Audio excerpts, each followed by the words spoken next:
안녕하세요. 저는 버려진 옷에 새로운 생명을 불어넣는 아티스트 김은하입니다. 옷이 품고 있는 시간과 기억을 해체해 다양한 공간에 설치함으로써 일상과 예술의 경계를 넘나듭니다. 집에서 소중히 간직했던 헌옷으로 창작하는 시간이 나를 기록하는 동시에 나를 가장 진솔하게 드러내는 행위라고 생각합니다. 이 시간 속에서 헌옷의 독특한 질감과 색감으로 내 흔적을 담아내고 우리가 미처 잊고 있던 가치들을 함께 발견하려 합니다.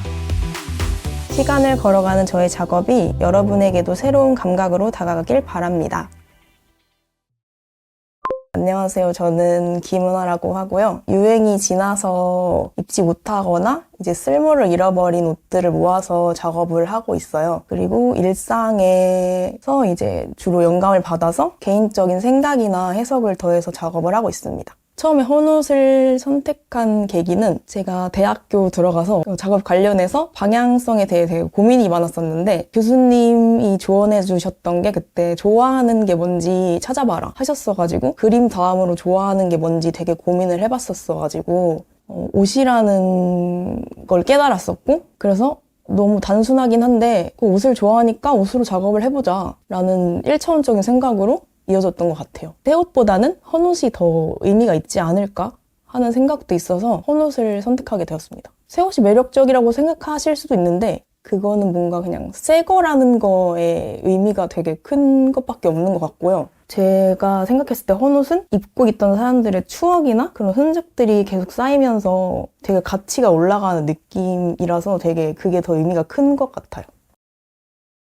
매일 집에서 아침에 눈 뜨면 사과를 먹는데 사과를 먹을 때마다 한 입 한 입 베어물 때 사라지는 모습이 되게 재밌다고 느껴서 이빨 자국이나 그런 게 되게 매일 다르니까 흥미롭고 그거에 되게 매력을 느껴서 사과를 만들게 됐거든요. 할머니가 보내주신 사과를 먹은 적이 있는데 직접 농사를 지으셔서 보내주신 사과를 먹은 적이 있는데 너무 맛있는 거예요. 그리고 그 식감이랑 향이랑 여태까지 먹어본 사과랑 비교가 안 될 정도로 너무 맛이 다른 거예요. 그거를 매일매일 하나씩 먹게 됐었어요. 근데 그러고 이제 다 먹고 나서 그 사과 맛을 잊지를 못해서 그 사과를 찾아다니다가 이제 뭔가 루틴처럼 계속 하루에 하나씩 먹게 된 거죠. 그 사과 맛을 찾아서 헤매이다가. 근데 결국 아직까지 절대 못 찾았고요. 지금도 헤매고 있답니다.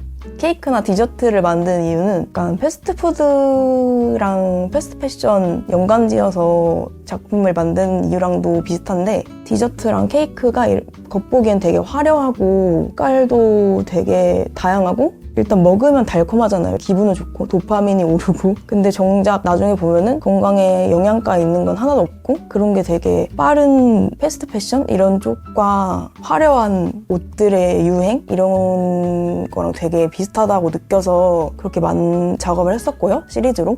음식을 또 많이 만드는 이유는 못 먹는 재료들로 이질적인 느낌을 내는 게 조금 저는 흥미롭다고 느껴서 그게 또 그렇게 하나로 합쳐지는 모습이 저한테는 또 재밌는 작업 과정 중에 하나이기도 하고 그런 이질적인 재료들을 하나로 합치는 과정이 저에게는 흥미롭게 느껴져서 그런 작업을 하게 된 것 같아요.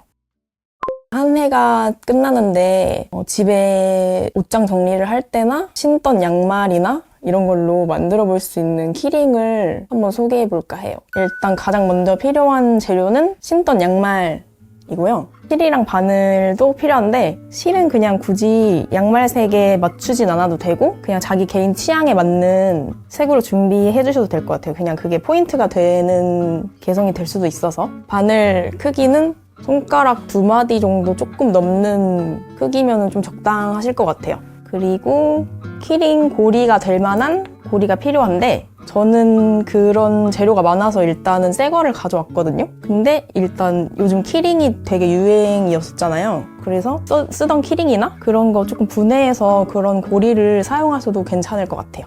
만들어진 완성품을 보여드리자면 기둥 부분이랑 부분이 이렇게 만들어져야 돼요. 그래서 두 부분으로 자를 건데 그래서 길다란 부분 하나랑 동그랗게 잘라볼게요. 그냥 양말을 펼쳐준다는 생각으로 일자로 잘라줍니다. 이제 갓 부분이랑 기둥 부분이 될 부분을 자를 건데요. 저는 조금은 직사각형으로 자를 생각이거든요. 일단 자르시면은 이런 모양으로 될 텐데 여기 부분이 버섯 머리 부분으로 사용될 부분이고요. 이쪽이 이제 버섯 기둥 부분, 나머지 부분들은 퐁퐁한 느낌을 살려주기 위해 그 안에 넣어버리려고 조각들을 남겨뒀어요.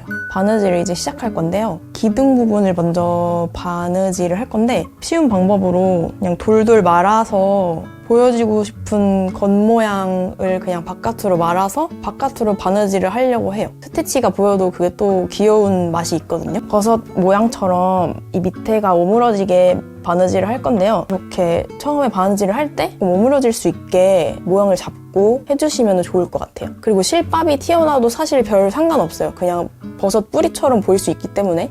이제 머리 부분이 될 부분에 고리를 먼저 달 겁니다. 큰 방법은 없고 그냥 이 고리 부분을 바느질로 연결해 줄 거예요. 바느질을 근데 이 부분은 좀 꼼꼼하게 해서 연결을 해줄 거예요. 그래서 이 머리 부분에 좀 가운데가 될 부분에 이렇게 달랑달랑 고리가 될 수 있게 걸릴 수 있게 바느질을 해볼게요. 그리고 저는 좀 두꺼운 자수실을 써가지고 몇 번 바느질 안 해도 좀 꼼꼼하게 되는데 아마 자수실이 없으신 분들이 많을 거예요.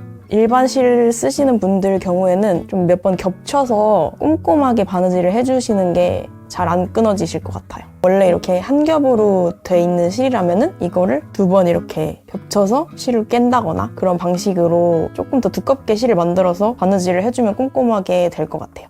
고리 연결을 다 했고요. 이 기둥 부분이랑 가운데를 연결을 해주면 좀 더 튼튼하게 만들 수 있을 것 같거든요. 그래서 먼저 이렇게 고리랑 연결했던 실을 끊지 않은 채로 바로 같이 바느질을 연결해서 해볼게요. 기둥이랑 머리 부분이랑 연결을 해줬습니다.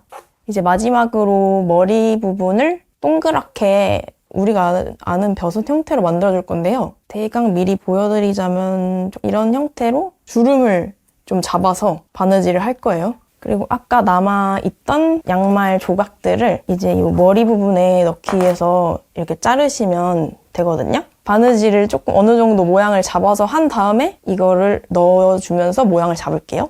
아까 말씀드렸듯이 좀 주름을 이렇게 잡으면서 하시면 조금 더 쉬울 것 같아요. 주름을 잡고 이제 기둥에다가 실로 붙인다는 생각으로 바느질을 하시면 될 것 같아요. 바느질이 그래도 한 3분의 2 정도가 됐다 싶으면 남은 천을 다 넣어주시고 오므리기 전에 다 넣어주신 다음에 같이 주름을 잡으면서 마무리를 해주시면 될 것 같아요. 모양을 대강 보여드리면 이런 느낌으로 완성이 되었답니다. 연말에 선물하기도 좋고 또 이제 키링으로 굳이 쓰고 싶지 않으신 분들은 그냥 간단하게 실 해서 트리에 그냥 오너먼트로 쓰셔도 좋지 않을까라는 생각이 듭니다.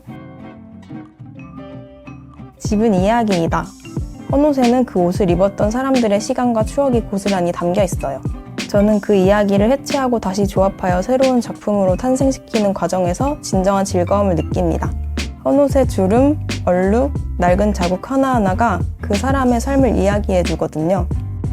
집에서 발견한 헌옷은 나의 작업 재료를 넘어 나의 시간과 기억을 담아냅니다.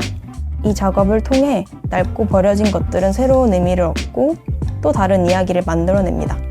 저의 작업은 과거와 현재가 만나 새로운 이야기를 완성하는 여정입니다.